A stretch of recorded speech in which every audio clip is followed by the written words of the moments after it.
글을 읽다가 자기가 모르는 단어가 나오면은 화를 내거든요.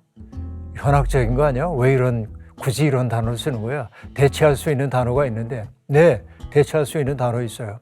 그런데 그 단어가 아니면 드러낼 수 없는 정서나 태도 같은 것들이 있어요. 언어는 해상도가 높은 카메라와 같아서 어휘가 많으면 해상도가 높아져요. 세상을 보다 더 선명하게 바라볼 수 있다고 하는 것이죠. 제가 권고하는 것은 책을 읽다가 내가 모르는 단어가 나오거든 화를 내지 말고 너무나 반가워하면서 언어는 하나님이 인간에게 주신 가장 귀중한 선물이라는 생각이 듭니다. 언어가 있기 때문에 사람들은 서로 소통하고요. 또 자기의 마음을 표현할 수 있고 또 언어가 있기 때문에 그 소수의 집단이 아니라 굉장히 큰 집단도 하나로 묶어낼 수 있고 언어가 없다고 한다면 불가능한 일이거든요. 그러니까 인간의 인간다움은 언어 속에 있다고 얘기해도 그 한 부분에 지나지 않긴 하겠지만은 그렇게 과언이 아닐 거라는 생각이 듭니다. 비트겐슈타인이라고 하는 철학자는 내 언어의 한계는 세계의 한계다라고 얘기한 적이 있는데, 그러니까 말로 표현할 수 없는 것들, 그런 것들은 내게 존재하지 않는 거라고 얘기할 수 있습니다. 다소 시적 표현처럼 들릴는지 모르지만 내가 어떤 강을 향해서 강이라고 말하지 않는 한 내게 강은 존재하지 않는다. 시적 표현이기도 합니다만 이런 얘기들도 한단 말이죠. 김춘수 시인의 꽃이라고 하는 시도 전형적이라고 얘기할 수 있겠는데요. 내가 그의 이름을 불러주기 전에 그는 다만 하나의 몸짓에 지나지 않았다. 그러나 내가 그의 이름을 불러주었을 때 그는 내게로 와 꽃이 되었다. 이렇게 말하는 대목이 등장합니다. 그러니까 내가 언어화하지 않은 것은 내가 안다고 얘기할 수가 없습니다. 그러니까 언어를 안다고 하는 것은 어떤 세계와 나와의 접점이 생겼다고 하는 사실을 말한다고 저는 그렇게 받아들이고 있습니다.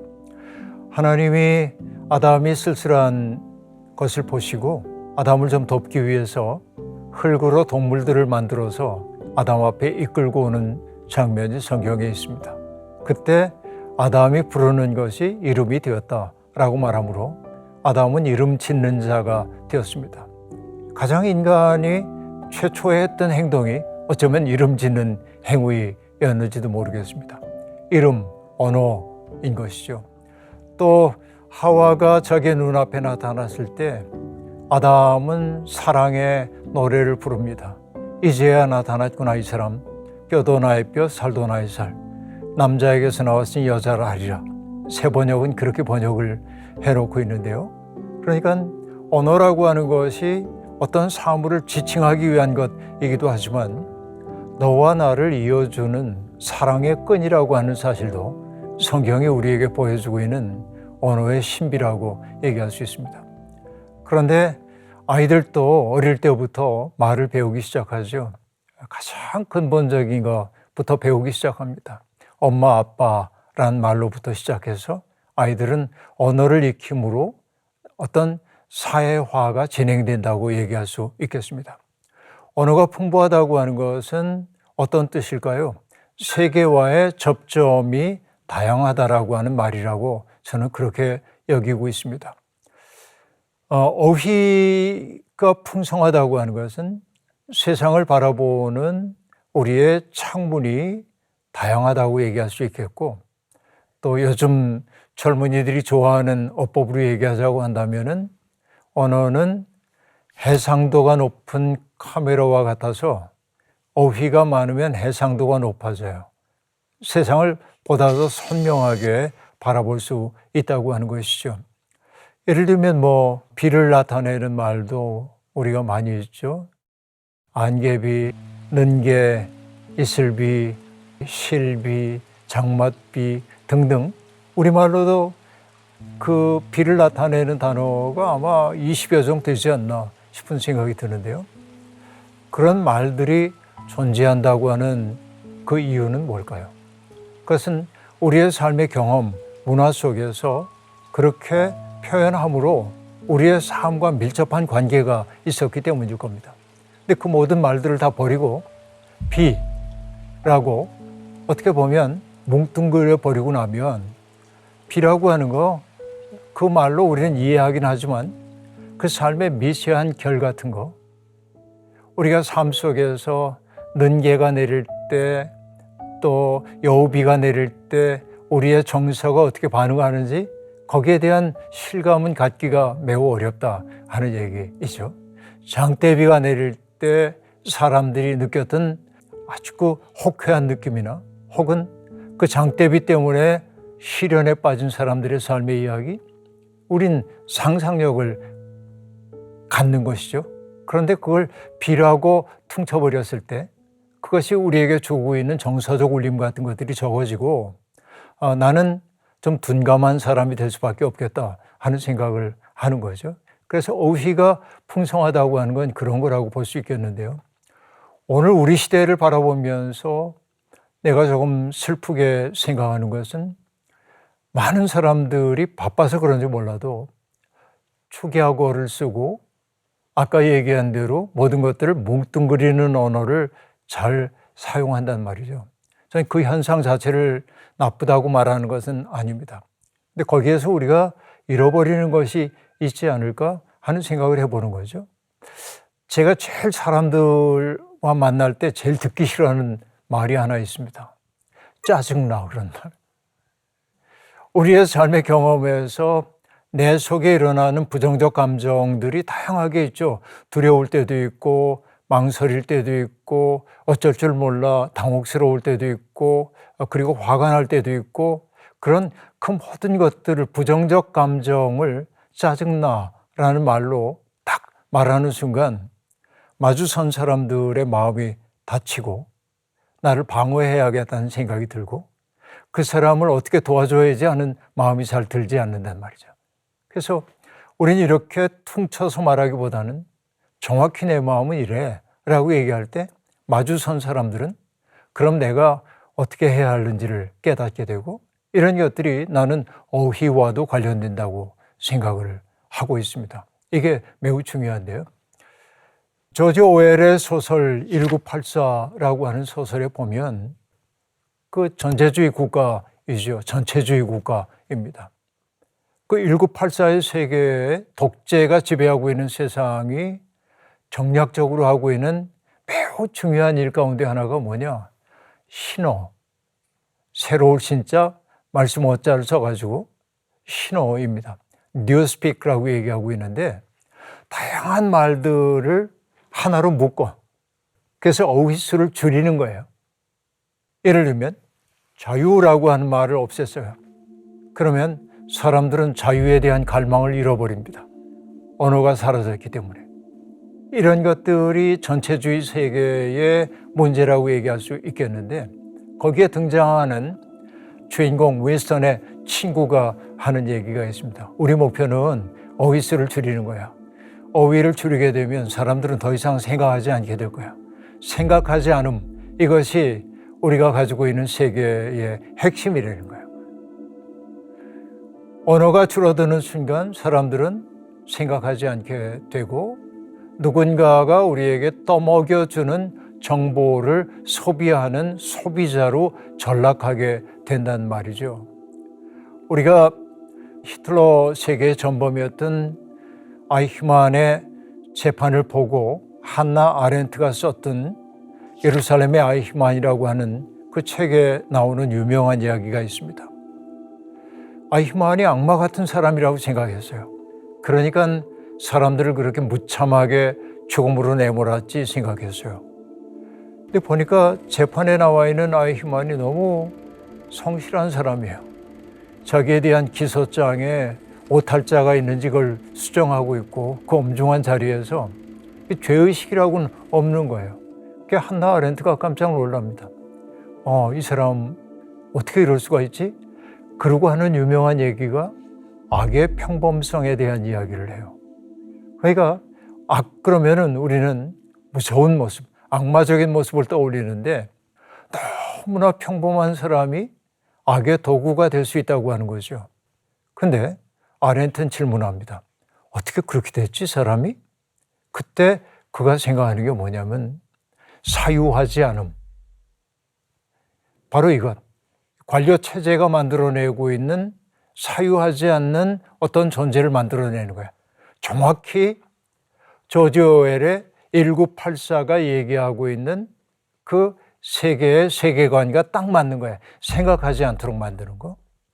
오늘 우리가 언어에 대한 관심들이 사라지기 시작하면서 사람들은 정보를 다루지만 생각은 기피하지 않는 세계가 도래하고 있는지도 모릅니다. 게다가 우리가 알고리즘이 우리에게 제시하고 있는 정보만 편향적으로 소비하다 보면 우리는 점점 내가 사유하는 주체가 되기를 그치고 나에게 무작정 밀려드는 정보의 홍수에 떠밀려 가고 있는 생각 없는 사람이 될 수 있는 것이죠. 그런 의미에서 보자고 한다면 내가 사유하는 주체로 우뚝 서기 위해서도 우리가 해야 하는 중요한 일은 다른 것 아니라 내가 가지고 있는 언어의 본질을 깊이 생각해 가면서 내가 정확한 언어를 사용하고 있는지, 내가 정확한 사유를 실천하고 있는지, 그때 나의 언어가 확고해지게 될 때 세상이 나를 함부로 쥐고 흔들 수 없게 되는 것이죠. 혼잡된 이 언어의 세계 속에서 정말 더 깊은 언어를 찾아야 하는데, 우리가 구약에 보면 바벨탑 사건 이야기를 보는데 언어가 혼잡하게 되어서 서로 소통하지 못하게 되었다. 오늘 우리 모두가 소통하지 못하는 세계 속에 있습니다. 그런데 성령 강림 사건이 벌어졌을 때 골방문을 열고 세상 밖으로 나온 사도들이 예수 그리스도의 십자가 사건과 부활을 사람들 앞에 전파했을 때 세계 각지에서 왔던 사람들은 자기들이 살던 곳 말로 사도들의 말을 듣는 놀라운 경험을 하게 됩니다. 그러니까 우리가 흔히 방언이라고 얘기하지만 뭐냐면 언어가 통해버린 거야. 마음의 통함이라고도 얘기할 수 있습니다. 그러니까 언어라고 하는 것의 본질이 사람들을 갈라내는 데 있는 것이 아니라 만나게 만들고 연결되게 만드는 것이 언어라고 얘기한다면 미세한 언어의 촉수가 많을수록 타자에게 가닿을 수 있는 가능성은 더 깊어진다. 이렇게도 얘기할 수 있겠습니다. 요즘 이제 그 인공지능의 시대가 열려서 많은 사람들이 염려하기도 하고 또 기대를 품기도 하고 그럽니다. 그러니까 많은 이들이 삶에 궁금한 것들을 AI에게 물어보면 너무나 대답을 잘해주죠. 여행 계획도 짜주고, 내 그 하루의 스케줄 같은 것도 짜주고, 또 즉각적으로 대답하면 내가 미처 알지 못했던 그런 것들을 상세하게 알려주기 때문에 사람들은 재미있게 AI와 더불어 놀고 있습니다. 근데 문제는 어디에 있냐면 AI는 우리의 질문의 수준에 따라 답을 해준다는 데 있는 것이죠. 그러니까 우리의 인식이라고 하는 것이 어떤 그 피상적인 재료의 축적을 통해 일어나서는 안 되고 어떤 하나의 답이 내게 주어졌을 때 그 답을 통해서 새로운 질문을 할 수 있는 능력이 내게 생겨야 하고 이것이 우리의 인식을 확장하고 심화해 나가는 것일 텐데 그러니까 내가 질문을 철저히 하기 위해서라도 더 많은 공부를 해야 하는 역설적 상황이 우리에게 왔다. 왜냐하면 똑같은 질문에는 아마 비슷한 대답들을 내놓을 겁니다. AI들이. 내 언어가 정연되어 있지 않으면 내 언어가 더 깊은 것을 파고드는 질문의 능력과 무관하다고 한다면 우리는 다 평탄화된 정서 속에 머물 거다. 그러니까 납작해진 인간들만이 세상을 횡행할 가능성이 아주 많이 있다. 그래서 우리는 치열하게 어휘 늘리고 세상을 바라보는 관점들을 다양하게 획득하게 되는 것은 세상을 평준화하려고 하는 이 세계에 맞선 강렬한 저항이다 하는 생각을 저는 품고 있습니다.